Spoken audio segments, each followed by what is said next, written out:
Welcome to the podcast talking about noise.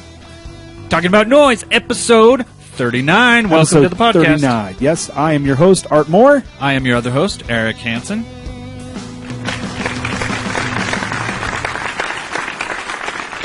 Thank you for all the great applause. Oh, man. Wow, you brought in a clap track. I brought in a clap track. Oh, no. Is that bad? I have a feeling you're going to be using this throughout the podcast. Now I'm worried. No, it's just at the beginning and the end. It's going to be like we say something horrifically stupid. And clap, and then we'll be like, that's so funny. Yeah, it's not on my soundboard. I don't have it immediately. It's just into the show itself, into the intro. So I was gone last week. You went solo, Art. I went solo. Good job. That was awesome. Thanks. I listened to it. Your 10 tips on the home studio. Yeah, I think I lost track of my counting, but I got it at the end. I ended on 10, but somewhere in the middle, I lost track of where it was. But it's all good. It's either helpful or it isn't. I don't care. Whatever works for you. If it helped you, that's great. If not, meh. Was it Ralph Waldo Emerson? He's like, I shout my barbaric yelp from the rooftops. The yelp. Yeah. Don't you remember that? Sure. Yeah. No. I remember yelp. I shout my barbaric yelp from the rooftops. Some yelping type stuff happening. And if it wasn't Emerson, feel free to correct me. Walt Whitman, maybe. I'm not sure. Oh, one of those guys. Thoreau, possibly. David Thoreau could be. Anyway. I can't stand any of those guys. We're here to talk to ourselves. We do the podcast and then we'll listen to it and be like, oh, we are so awesome. Yeah. I love myself. We tend to do a lot of the I'm awesome thing. Okay. So this last week while I was gone, my brother-in-law and my dad were driving in the car, right? And a Maroon 5 song comes on. Oh, great. And we're already talking about the podcast. And I told them how much you hate Maroon 5. No. I talked about, constructing songs and stuff. And I was like, I usually try and deconstruct songs I hate. And they were like, okay, we'll deconstruct this song. And sure enough, it's Maroon 5 comes on. And I was like, oh, you know how hard it is to deconstruct this on the spot and tell you why you hate it? I failed miserably. Did you fail? I failed. I was like, I hate it because they're horrible. And that was as far as I got. And then I tried to be all technical. And the layering and just the compression is not appropriate. And I've lost it. So you were trying to do it on the cuff, and it was hard. Right. So in front of your family. So then to be positive, I tried to deconstruct a song I liked. That didn't go so well either. They were like, what are you talking about? What is going on here? What's a verse A and what's compression? I'm like, never mind. It was like, let's just listen to sports radio. You neophytes. You stupid lay people. I don't want to listen to you. Anyway, moving on. News, right? News. Yeah, let's do some news. Let's get some news on.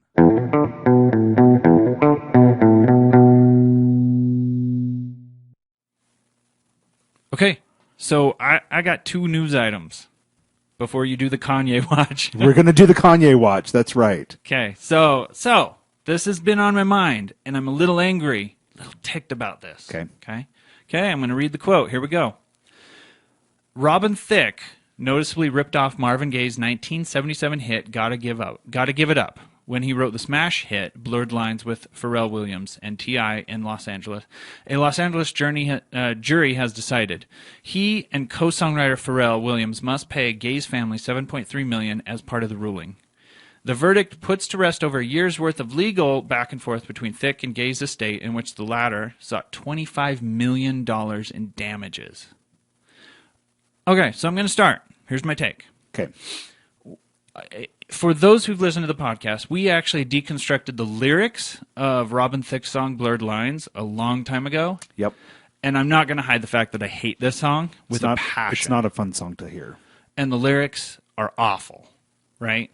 The only reason that song made it big was because the music video had a bunch of topless models. That was it. That's pretty much that was the only reason. Sex sells, and it really sold there. But here's the deal, right? The background was actually pretty cool. It was very catchy. You know why it was catchy? Because it was completely lifted from Marvin Gaye's song. Okay, so really, you went and listened to them both. You heard it. Yes. Okay. Now, as far as I could tell, and I haven't gone and analyzed this or looked at it. I actually just started reading really in depth about it last night. From what I can tell, it was mainly the drum track, the drums that were lifted. So get this. All right, so there are some YouTube videos, and I actually want to link to some of them in the show notes.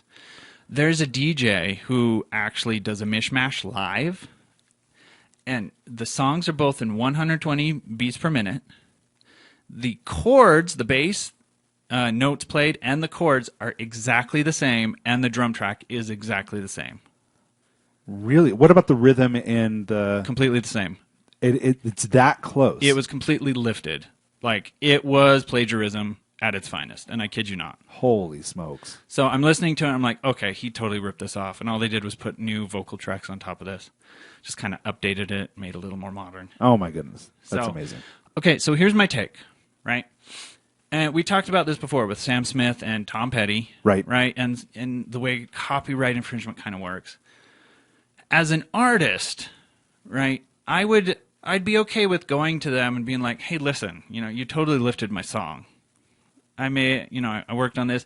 Maybe if you just put me as like maybe a co-writer or something, I'd be okay with that. Here's where I have a problem with this. Marvin Gaye's not even in the picture, right? He's gone. Yeah. Rest in peace. I'm going to miss you, Marvin Gaye. You were awesome. It was his estate. He was actually a phenomenal songwriter. Okay, so this is his kids going after him. They originally went for $25 million for damages. Okay, this is a civil suit. And I'm like, what damages could you possibly have had from them lifting this song? The thing is, Sony owns the copyright for both songs, okay? And so their claim was, hey, Sony did not do their due diligence. There was obviously negligence here. Therefore, we're going to seek damages for this. And they're eventually awarded $7-something million, right? Really? Yeah. What is it? $7.3 million. So they didn't get the full $25 million they wanted. Okay, so this is not the artist going after it. Now, the family does not own the copyright to any of Marvin Gaye's music, but they are eligible for royalty payments. Okay. The real truth comes out, right? Yeah. This is a money grab. Nothing more than a money grab. Okay? So I'm kind of looking at this, I'm like, I don't like this at all. Is it a legitimate money grab, or is it just a money grab? That's the question. So my take, right? Yeah, he ripped off Marvin Gaye, right? Marvin Gaye should actually be put as like a co-writer or something on there. Uh-huh. Or maybe when he put the music out, instead of saying this is a completely inspired work, my own work, he should have said, I sampled Marvin Gaye. Like, he should have put that out there at the very beginning. Okay. Said, hey, this is a sample song. This is what it is. Yeah. And the sample belongs to Marvin Gaye's estate. Then he would have been fine. There wouldn't have been a problem, right? Well, the profits would have been shared right from the beginning. Right. And so... And probably at a much lower rate than what he's paying right now. Yeah. The problem I have is this whole estate. You know, they won this settlement, so guess what they're doing next? They're looking at Pharrell's Happy, and they're saying, oh, yeah, you totally lifted that from Marvin Gaye's blah, blah, blah, blah, whatever song. We're going after you now. So I'm calling this an illegitimate money grab. I think it's pretty bad. Anyway, it just frustrates me. It's interesting. There seems to be a lot of this right now. So I decided, as far as music goes, you can take a lot of the music that's already been made and find a chord progression with 4 chords and basically run maybe 40 to 50 songs off of it. Right. Sure enough, someone on YouTube has already done it. Really? Yeah. Okay. That's cool. So I'm going to link this in the show notes, but axisofawesome.net. Okay. They have their own YouTube channel. And what they did was they said, okay, the most ripped off song in the world. Okay. They called it Journey, Don't Stop Believing. Interesting. But they actually made a mistake. And I'm going to point that out. Okay, so Journey, you remember that song? Goes E to B to C sharp minor to A. Okay, 4 chords. E to B, C sharp minor, to what was the last one? A. To A to the 4th. Okay. Okay, so obviously you can change that to a different key. What would that be, Art? That's 1. 1 to 5 to the sharp 6. No, to the 6. And then finally to 4? To the 4. Yeah. So 1, 5, 6, 4. So that's in absolute terms. So you just use those and you can convert it to any key. So they went over all these songs, U2's With or Without You. What's that? Stupid. I can't think of ton of songs, but one they came up with was Let It Be by the Beatles. Really? And then I was like, Beatles came out 20 years before Journey ever did. So actually, if you want to get technical, everyone's ripping off the chord progression from Let It Be, which was probably being ripped off from something way earlier. Yeah, chord progressions are a dime a dozen. But here's the thing, it's hard right? not to rip off one. Yeah, so you had... I mean, if I'm going 1, 4, 5, I'm going to run into problems. So we had almost 40 unique melodies on top of the same chord progression. Holy smokes. And I was like, that's awesome. That's great. To me, that's musicianship. That's going out there and being awesome. That's embracing and extending. Yeah, and if you want to be nitpicky, like you could find similarities in almost any song. Yeah. You know, it's just hopefully this doesn't spiral out of control to the point where people feel like they could go sue, for any old artist's music. And I was actually reading on Rolling Stone, there is a statute of limitations. So we shouldn't see like another rush of litigation, but I sure hope not. It'll be interesting. Anyway, kind of follow that a little bit, and just kind of make me mad. It is disappointing. But the other thing too, I was listening to a podcast that spoke a little bit about this, and the reality is that this stuff only really comes up when there's a lot of money involved. Yeah. When there's money involved. Yeah, and that's the thing. This song made a lot of money. If you're a nobody and you copy. And you didn't make a lot of money on that song, chances are no one's coming after you. I know, that's the thing. You're relatively safe. If you make it big, you better watch your back. Yeah, at that point, I guess you would have to watch your back. Okay. That's my first news piece. Anyway, that was the heavy side. Let's go light side. Let's have a little fun. All right. Are you ready for it? Here we go.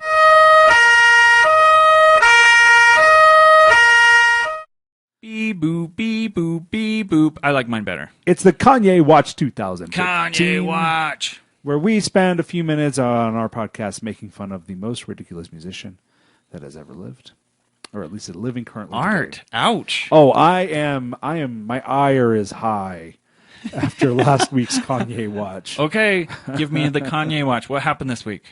Kanye is headlining. Existed. No, Kanye is headlining the Glastonbury Festival on, I believe it's a Saturday. Okay, good for him. So, great for him. Yeah, go perform wherever you can get. However, there were 60,000 petitioners who signed a petition saying, please do not have Kanye perform at our festival. Okay, that's cool. Like, all right, but if that's the case, just don't buy tickets. I think it's a bigger deal. I think it's just I think the festival has kind of a heritage and a history behind it. Or just don't go to his performance. Very possibly, yes. It's a festival. They're going to have like 10 stages, right? I guess so. And the Glastonbury, I've seen it on Palladia. The thing's massive. It's got 5 million stages. Yes. Don't go to his. Well, the thing I love is just when someone hates Kanye as much as I do, I tend to gravitate towards that. You went and signed the petition, didn't you? I did not sign the petition. You were like, maybe I should. You were like, Richard P.W. Morris III, Esquire, signs this petition. Yep. Maxwell H. Pettigrew signs this petition. You were like, you counted for like 10 of them, didn't you? Yep. No. You were like, I can't stand you so much. I don't want you performing in England or Scotland or the UK. Exactly. People from the UK are gonna listen to that and be like, "It's England, dang it!" So one of the people who was in charge of the whole thing, spoke out and he said, Let's see. Kanye West is an insult to music fans all over the world. Holy crap. That's mean. This egotistical, maniacal disgrace was a clear oversight. There is still time to correct this. Wow. And then another quote. Let's see here from the... angry much? Jeez. Yeah, very angry. So let's see here. There's another quote here that... Glastonbury is an institution. It is expected that they'd have the biggest names, the biggest performers. Kanye does not represent that. So very interesting. You know, I mean, obviously, whoa. he is one of the biggest performers of all time. Glastonbury represents the biggest names and biggest performers? Mm-hmm. Okay, Kanye is one of the biggest names and biggest performers in the world. I know. The ire here is I beg to differ high. with that comment. Yeah, no, I'll differ with that comment as well. But they hate the amount of hatred for Kanye in this section here. I have a respect for that. Logically, not making a lot of sense here, but I do channel that hatred, my music fans. We don't like Kanye. Man. Poor Kanye. I don't know. Poor Kanye. What just are you everything talking with about? his life. I'm just feeling bad for him. Why? Because he's a disaster? Because he's just kind of a... No, okay, he's a hot mess. Yeah. A hot mess. Yes. Okay, that's, you know, when you put it that way, that's exactly what he is. He's the Lindsay Lohan of the hip-hop community. Whoa. That was... No. What? Not even close? No. Okay. Okay. He's a combination of Lindsay Lohan and...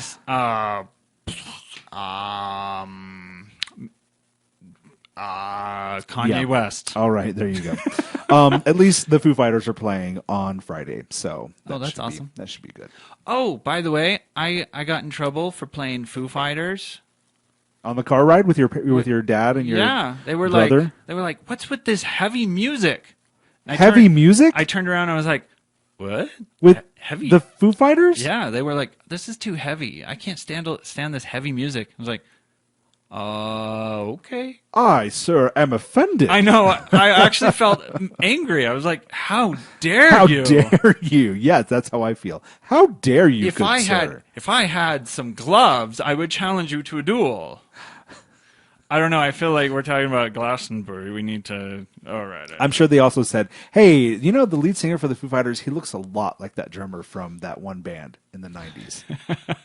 Nerd. Okay. Speaking of festivals, I got some tips and advice for you. Balls. Okay, so South by Southwest was going on. Yes. Okay. My fellow TuneCore artists, I'm pumping my chest. Yeah, dude. Because I'm going to throw my... I'm going to say... TuneCore artists account for 25% of all sales revenue, and I'm one of those. That's right. And I haven't sold a thing. Whatever that possibly could mean. Yes. Okay, so they had some great tips. They interviewed some of these TuneCore artists. Ideas about touring, South by Southwest, doing festivals, stuff like that. This is some good stuff, Art. Okay. So for those of you who are still in a band, who are touring, who are planning on touring, check this out. Okay, so Bill Baird, a rock folk singer. Okay, lessons. Don't get distracted by the mayhem. There's a lot of corporate nonsense. Just keep walking by if it's not your thing. Use the festival as an opportunity to introduce yourself to bands you like, go to their show and say hi afterwards, and most important, try to meet up with other like-minded folks from around the country. Folks who you might not ordinarily get to see. The most valuable things are relationships you cultivate. Advice. If there's one thing I've learned, it's that you never really know what's happening until after it's finished. The unassuming dude you met might actually be an amazing songwriter, an inspiring artist, label owner, or might be friends with somebody like that. Yeah. So, networking, I like that. Networking at gigs. Like, even if you're doing lower level gigs like we always did, that was my biggest complaint against myself was I never got out and networked. It was always like I show up and I leave. I needed to stay, watch the bands, network with the bands, actually get to know people and make friends. Yeah, definitely. But it also didn't help that I really don't like people and I'm antisocial. That's kind of your biggest issue, I think, with that is that you don't like people. It's like that sign: introverts unite separately and in your own living rooms. In your own living room. That would be me. Okay, Dre Prince, hip hop. Obviously, if you're going to be called Dre Prince, you're going to be hip hop. Lesson: if you can make it, then go. Even if you're not playing or scheduled to play, you might run into people who put on showcases for next year, or they might ask you to fill in. The advice: don't be afraid to get out there and network and make things happen for yourself. You never know who you'll run into. So once again, more networking advice. Yep, that's a great idea. Okay, so the last advice, I like this one because I actually have personal experience with this. The Racer, alternative music. Lessons: mass, untargeted flyering, flyers, the little paper flyers, on the street is a waste of time and a significant source of litter. Renting a big house seems worth the extra money, but if it's all cozy and comfy, it'll keep you away from all the action. Austin is a party, so have fun, but avoid the urge to treat this as a vacation. This is going to be your career, then make it a business trip. That's interesting. Yeah. Advice: network. It can be a grind, but make it and keep plans up with as many groups and people and companies as you can. So that was like the main theme running through all of it was network, network, network. And that is the human world. It's not about what you do. It's about who you know. And it's about how you interact with those people. And so, like, my big thing is that as you're networking, like, always be as kind and generous and, even, like, just make people feel good when they're around you. That's a thing, like when you're, for instance, I'm at the gym and I have, there's some people there that I have met and I've said hi to, this because you work out with me. Yeah. And I avoid them at all costs. And you avoid, I can see the eye contact is like not even, but and I've said hi to them and, a few of them have given me good suggestions on my form or on a supplement to take. And then, there's several who are like, every day I see them, they're just like, keep it up, man, keep it up. And that's very helpful for me personally. Yeah, no. I know that's not mainly your style, but, it goes a long way. It does little, it's a little effort for you, but it goes a long way for other people to make them feel good when they're around you. And, as far as the mass untargeted flyers, so I actually tried that when I was in a band in college. And I'd walk around campus and hand out flyers, and then before campus and stuff. Like, I worked my tail off in college, and boy, those flyers did nothing. Yeah, nobody wants to do that. Nobody cares about flyers. So that's actually a And in fact, good tip. Getting people to come to your shows, unfortunately, neither you or I we have any expertise in that. I have no idea how to do that. No, that's why I'm giving advice from actual people who are at an actual festival, which I would love to go to.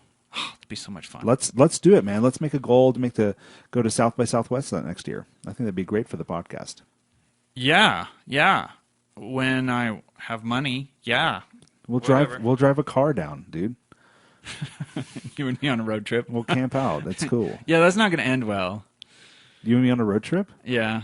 Like some weird Breaking Bad crap gonna happen. I'm just saying. No. I'm totally ready for the Breaking Bad crap to happen. Oh. I mean, we're gonna end up like without the car, without clothes, in the middle of the desert. In the middle of the desert, be like, I'm fully expecting that. That'll be where our story starts. We're like, how did this happen? How did this happen? And it's like The Hangover. Like, go back to our origin story. That's right. We're driving on the freeway. 4 days previous.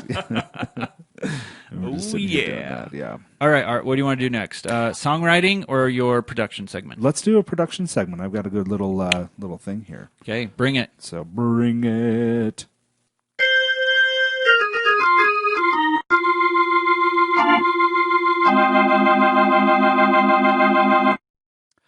I tend to be the El Cheapo when it comes to everything.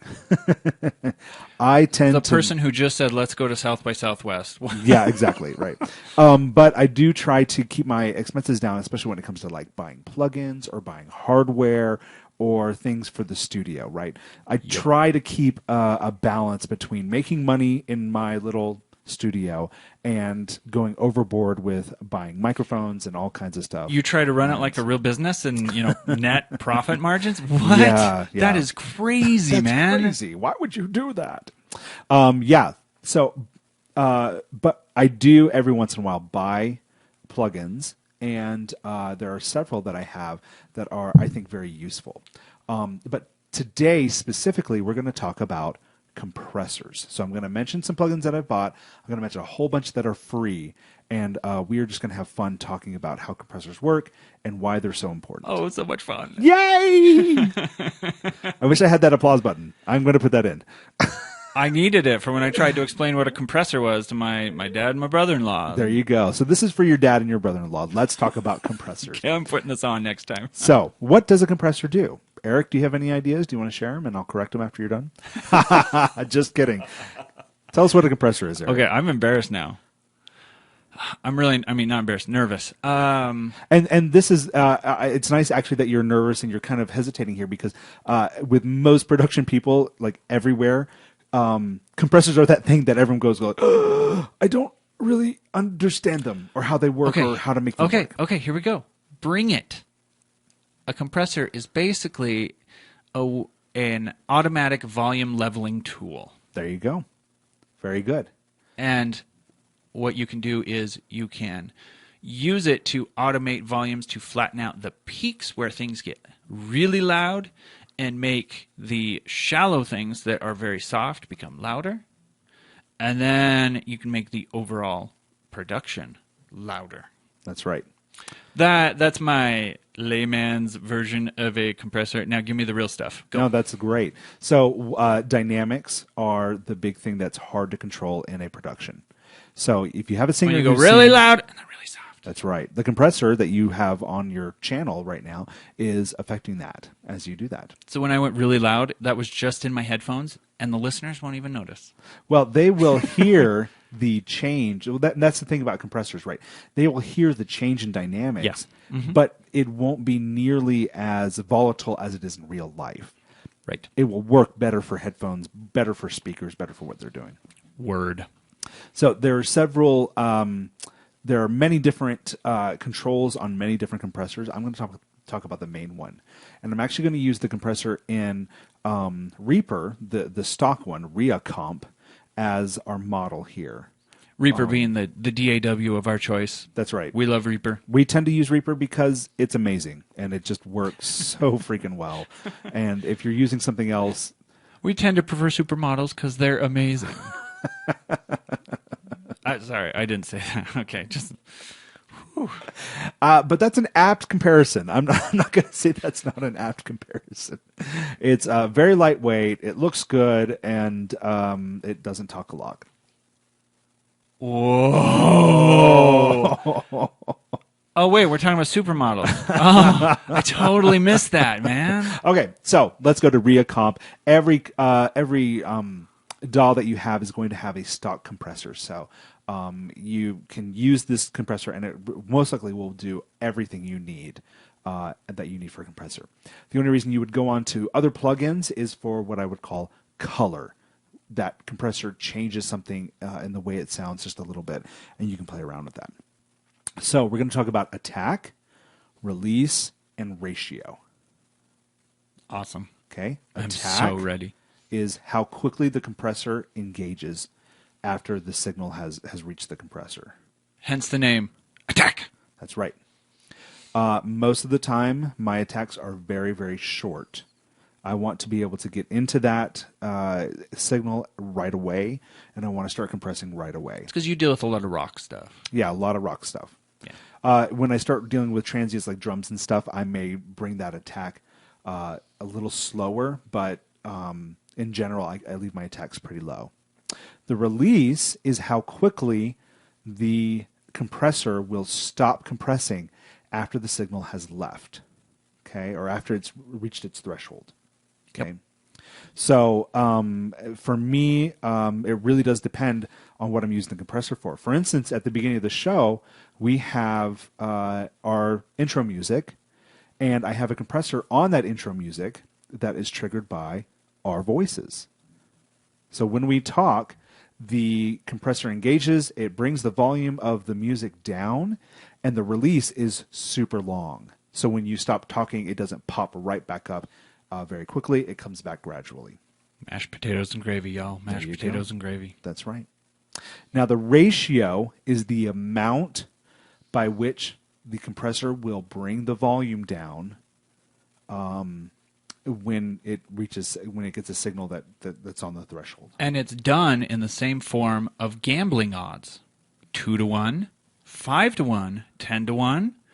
Or if you're really going to gamble a lot, 100-1, 1,000-1. What, you hear me right? Yeah, and most compressors actually will. Well, some of them will go to infinity in one. So I'm not exactly sure. Yeah, find a gambling house that'll give you that. Yeah, infinity to 1 odds. You just give them your money. Yeah, pretty much. Here you go. Yes, you got the infinity to 1 odds. But infinity being the mathematical tool that is used within the algorithm in order to compress at that level. Right. Oh, I sounded so smart. Totally. Anyway, let's gamble. Give me the ratio, brother. All right. So on vocals, I'm going to run a ratio of about 3-1. On drums, I run a little higher, 4-1. And on guitars, I keep that ratio around 2-1 or 3-1. So in general, unless you're doing some limiting or some crazy compression type things, that ratio is going to be anywhere from 1-1 to, I'd say, about 5-1. Cool. So play around with that and see what works best for you on what you're working on right then. Okay, I like it. Okay, so the last control that you need to worry about is going to be the threshold. Okay, now this threshold you're going to bring down, and depending on where it hits the limit is where it hits the audio signal is when the compressor is going to engage, and when and how much the compressor is going to kind of attack. The threshold depends on the actual audio level, so that has to be adjusted as you go, as you bring up your compressor. That's not something that can just be set and forget. Dig. Nice. Okay, so that's how compressors work. You should be using compressors on vocals for sure. You should be using them pretty much on every track that you do. You're going to have some compression, and depending on how you want that to sound, the compression will be very high, where it brings it down a lot, and that's done through the threshold being brought down far, or the ratio being brought up to a higher level. Right. But I tend to compress just a little bit. So even if I am compressing, like let's say I'm trying to get a vocal to fit in, and I need it to be compressed more than what I'm comfortable with, I will throw another compressor plugin on that. So I'll use several compressors on a plugin. The first one gets all the super high stuff.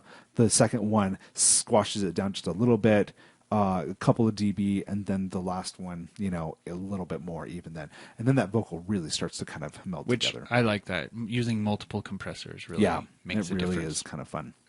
All right, I'm going to talk about my favorite compressors real quick, and then I'm finished. It's not a whole lot, but the free compressors that I absolutely love and I use constantly, I'm going to bring those up first.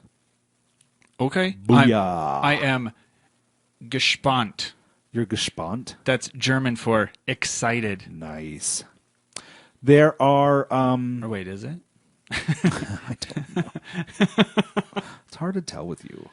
From the free plugin distributor, Variety of Sound, there are 2 compressor plugins that I like. The first one is actually a channel strip. It's called Nasty VCS. It's a vocal channel strip or whatever. That's what it stands for, vocal channel strip. Yeah, you can use it for everything. But it has saturation and compression, and I like the compression on there. The attack and the release they don't have they're not numbers. They've described them in different ways. Grind, press, slack. Those are all the attacks. Okay. I think everyone should just go download the Variety of Sound plugins. Yeah, anyway, they're so good. They're really good. They're free. Yeah. And you'll end up using them. You definitely will end up using them. And then the release, they use the words squeeze, thrust, relaxed, soft, and then LA. I would love to make up crap for a bunch of numbers. Squeeze, relaxed, LA. Come on. Yeah, exactly. That's awesome. So I like that compressor, especially on vocals. It sounds good, and I add some saturation in there as well. So that's a good vocal channel plugin. Now, for drums and for my main mix bus, I almost always use, from Variety of Sound, the Density Mark III. And the reason why I like this compressor is that it is a stereo compressor, so you can actually compress the sides differently. or you can use it as a mid-side compressor.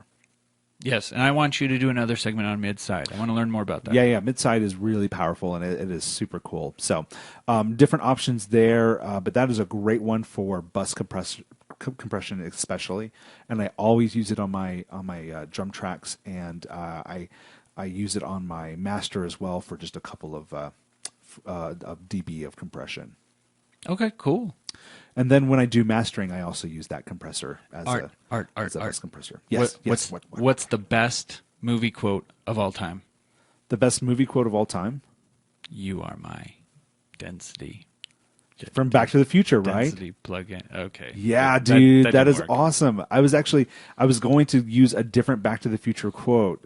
Are you serious? Yeah, you're like, what's the best quote of all time? And I was going to say, "Great Scott," or "That's heavy." I can't believe we're referencing the same movie in different ways. Weird. So I'm going to direct you now to some plugins made by a guy on the internet called Vladg.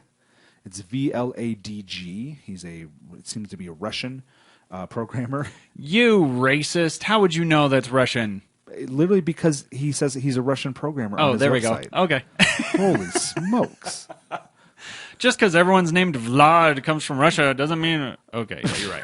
Never mind. You got me. These compressors are so cool. Wait, is this the compressor that looks like the old Chernobyl? It looks like an old Chernobyl interface from Those are awesome. Yeah, they have these great rooster head icons for the twisty knobbies they look awesome. They're so cool. Yeah, they look like you're controlling an old atomic board. Yeah, from the 50s. Yeah, you pull this plug up, and if you have a client or somebody looking at it, they'll go like, "Dude, that looks cool." It's the show off plugin. It's a show off plugin. Yeah. So the mullet compressor is excellent, and it has a bunch more options, including knee and limiter and scoops and different types of modes. So you definitely, it's one to play with and to get into because it's got lots of different things, and it also adds color to your sound. So it kind of adds some harmonic transients up above. So that's kind of a fun one. And then the other plugin from them that I would definitely grab that's great is called Limiter Number 6. Now, this is a limiter with a compressor built in it as well. So it has multiple stages. It has a compressor stage, a peak limiter stage, a high-pass limiter, a clipper, and a protection. Sorry. That's a high-frequency high-frequency limiter. So I'm having a hard time seeing it. It's a little small right on my laptop. But this one is great. I use it as my master limiter when I master, and I bring things up for clients to broadcast level. It's really a great limiter, and it's the bomb. Like literally, it's great. And it's also 64-bit too. So if you're running 64-bit Reaper or whatever VST, they have both of those in 64-bit, which is nice. That's cool. The variety of sound ones are only in 32-bit, so you have to run them in bridge mode, or I actually run Reaper in 32-bit. Because I haven't run into any memory issues for a long time. All right, now my two favorite, I bought these plugins. Actually, I have three of them, but the two that they're from the same company and they're very different from each other, but they are worth the price that you pay. One is called the Major Tom compressor from Stillwell Audio, and it is a clone of the Neve 1370 something 6. I can't remember what number it's a clone of, but it's a really great colored Neve compressor copy. Awesome. Yeah, and it sounds great. Good. So Major Tom. And then the other one is called the Rocket compressor, also by Stillwell. Oh, right. I know that one. So that one is a crazy, insane one. And when I want things to sound way different, grungier, crazy awesome push stuff, yeah, it's like the crazy awesome. It's like, the ratio goes 4, 8, 12, 20, and then there's a big button that says all. for the ratio. So when I really want to slam stuff, I throw that guy on there, and those are both also like really great looking plugins as well. All right, the last plugin I'm going to mention is actually kind of like a desk plugin. I don't know how to say that, but it's called the SDRR plugin, and it is from Klanghelm software in Germany. Again, it's not very much. Klang und Helm. Yeah, but I have noticed like it's a compressor and a console emulator all in one. So it gives you like way different color for everything, and it's got the presets are awesome. I just go through the presets and I find one that fits for what I'm doing, and then I adjust from there. But it is a great plugin for that. Excuse me. And it's just really fantastic. So it says €22. I think I paid $30 for it. But now that the euro's coming back down to the dollar amount, so you'll probably be able to get it for right around $25. Okay, cool. But that's awesome. Those are plugins I definitely would purchase. I have purchased, and out of the ones I purchased, they're the ones that keep coming up, getting used all the time. Love it. Nice. And that's it for me and compressors.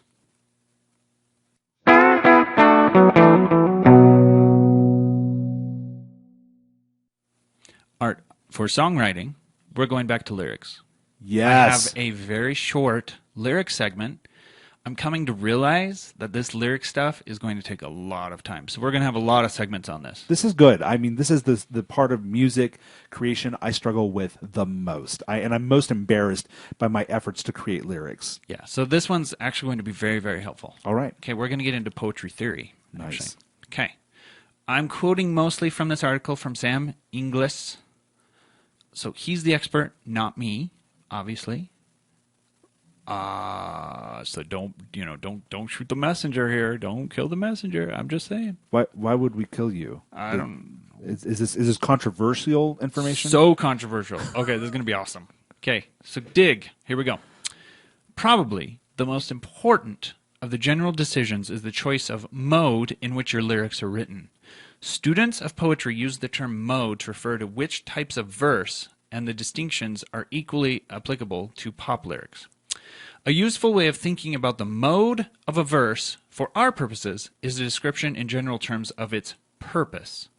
What is the verse meant to do? We can think of every song as having a narrator. There are words, there must be an implied person speaking those words, even if that person is merely a narrator describing events in which they have no involvement. The mode of a verse or lyric implies certain facts about the narrator, who he or she is talking to, and what effect their words are supposed to have on their audience. Okay? All right. Okay, so poetry theory describes a large number of modes, but for our purposes in songwriting, we can focus on 3. Okay. Number 1, the lyric mode. 2, the dramatic mode. And 3, the narrative mode. Okay. This kind of correlates with our previous lyric section a little bit. Yeah, I like this. This is good. Obviously. Okay. I like when there's correlations and I can take what I've learned and continue to learn on it. Good. Good for you. Sorry. Stop being motivational At and this point, I'm just inspirational. using words. They don't really mean anything. I'm sorry. Okay. I'm going to shut up. Okay, number 1, the lyric mode is unsurprisingly a staple of all forms of pop music. Some bands use it to the exclusion of all others. For example, they have this in quote, complaint rock artists, such as Nirvana, Radiohead, Bush, Nine Inch Nails, so forth, tend to operate mainly in this mode. The Rolling Stones' I Can't Get No Satisfaction is an example of a song in lyric mode expressing the feeling of frustration. Likewise, the Beatles' Yesterday is a straightforward expression of sorrow at losing a lover. Other examples of songs in the lyric mode are Elvis Presley's All Shook Up, The Police's Walking on the Moon, James Brown's I Feel Good, Neil Young's Heart of Gold, Velvet Underground's Heroin, The Beach Boys' Good Vibrations, and Bacharach and David's I'll Never Fall in Love Again. I actually don't know the last one. So just pretend I didn't say that last one. All right. So that's lyric mode, okay? Basically, you're expressing the feeling of frustration or some type of feeling, okay? That's number one. Number two is the verse in dramatic mode. This takes the form of a message being delivered to a specific thing, person, or group of people. It is a verse intended to tell someone something. For example, Gloria Gaynor's I Will Survive is a perfect example of a song in dramatic mode. She is addressing her ex-boyfriend and telling him to get out of her life. Okay? So she's telling a story to a specific person, right? This is not a narrator in the third person actually telling a story. Big difference, okay? That would be narrative mode. Don't get those confused, okay? Also, for example, Dolly Parton's Jolene is a message to another woman not to meddle with Dolly's man. Okay? Yeah. Some more examples. Carly Simon's You're So Vain. You're so vain. Bet you think this song is about you, don't You're so you? vain. So see, she's telling that person, I bet you think this song's about you. The Beatles' Hey Jude, right? That's a song to a specific person, even though that person is fictional. Rod Stewart's Maggie May, Alanis Morissette's You Oughta Know, ABC's Poison Arrow, Spice Girls' Wannabe, Elvis Presley's Hound Dog. Okay? So there are some good examples of the song in dramatic mode. So now we've gone over two modes so far. We've gone over the lyric mode, which is expressing a certain type of feeling or emotion. Okay? The dramatic mode, which is having a message that's being delivered to a specific person, place, or thing. Narrative mode is the final one that we are concerned with in lyric writing. And these are the ones where you're actually telling a story. These are story-based songs. For example, if we want to go to the Beatles, Maxwell's Silver Hammer or Obladi Oblada, Life Goes On. For example, that song talks about a guy meeting his wife at the marketplace and how life goes on, right? It's telling you this general story about his life. Probably one of the most clear ones is Don McLean's American Pie. Yeah. He uses that as a narrative, but it's an allegorical narrative. Everyone in that is supposed to be an allegory of some real character in the real world. Oh, interesting. Yeah, so it's been years, but if I remember right, so the song's about Buddy Holly, right, when the music died. Mm-hmm. And then each person, like the Joker was, somebody that's supposed to be real. So everything is allegorical in that. Oh, I for some reason, I don't know why, I never knew that. I'll have to go and research that a little bit. That sounds interesting. Okay, so Paul Simon's Still Crazy After All These Years, Elvis Presley's Jailhouse Rock, or Whiskey in the Jar, Thin Lizzy's Whiskey in the Jar.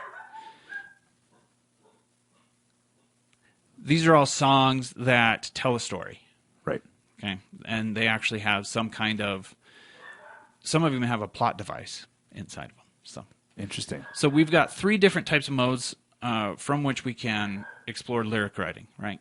So going back to why are we writing the lyrics, right? If we start coming up with a catchy hook, right? We have our lyrical hook that works well. Typically, that's the point where you want to look at this and say, okay, am I going to go with the lyric mode? Am I going to express just some type of vague emotion? Am I going to go with dramatic mode where I'm actually directing a story at somebody? Mm-hmm. Or am I going to go to narrative mode where I'm in God mode? I'm going to go up above and actually tell a story, right? So these are the three most common options used to us in poetry theory.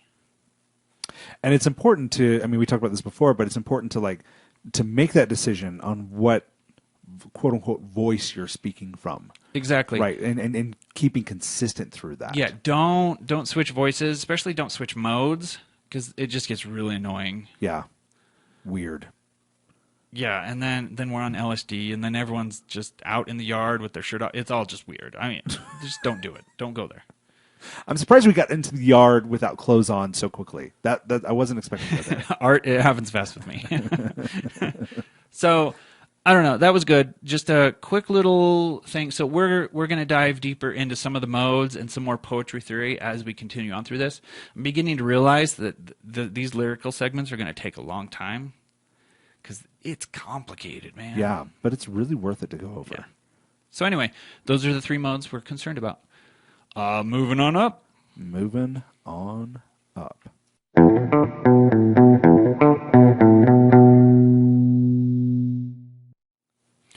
Who is your pick of the week? Who? Please tell me. This is embarrassing. I wrote it into my notes and they're not there. Okay, fine. I'm going to go first. Okay. Okay, get this. I'm driving in the car. Driving in the car with your dad and your brothers. This is the same thing. No, different thing. Okay, so Sorry, I'm just making sure we're. How old is she now? 7-year-old daughter. My whatever age daughter is in the back. She's been addicted to pop songs and Taylor Swift songs. So this song comes on from the band called The Pretty Reckless. Okay. Way Down Below, that's what it's called. And it's like this, it's a harder song, right? It's got more rock, They're actually a very, very heavy band. They're going to be my pick of the week because I blast that thing. We're singing at the top of our lungs to the chorus. And afterwards, she's like, that song was sweet. And I just bust up laughing. I was like, yeah, right, sweet, whatever. Okay, awesome. Yeah, I'm making fun of my 7-year-old daughter. Okay, fine, whatever. But yeah, it was awesome. It was so fun. Get a high, if you listen close, you can hear him cry. Oh, Lord, heaven knows we belong way down below. Sing it. Oh, Lord, heaven knows we belong way down below. Way down below, way down below. But you guys connected on that. That was a connection for you guys. No. The song was just great. All right. So anyway, The Pretty Reckless. I've been listening to their album. Came out, 6 months ago. Okay. Oh, it's phenomenal. But it's hard rock. So if you don't like really heavy stuff, don't listen to it. Okay, gotcha. All right, well, my pick of the week is a band called Roah Summit, and they are a heavy synthesizer band. And they're kind of like a ambient. Synthy pop? Synthy ambient. Oh. So they're kind of like an ambient indie genre. And the thing I call that floating music because I always feel like I'm floating when I listen. You're going to listen. It's going to be kind of like that. The thing I like about their music is that they've mixed it completely opposite from the way I normally mix things, and I really appreciate the production behind it. I've got a sample here.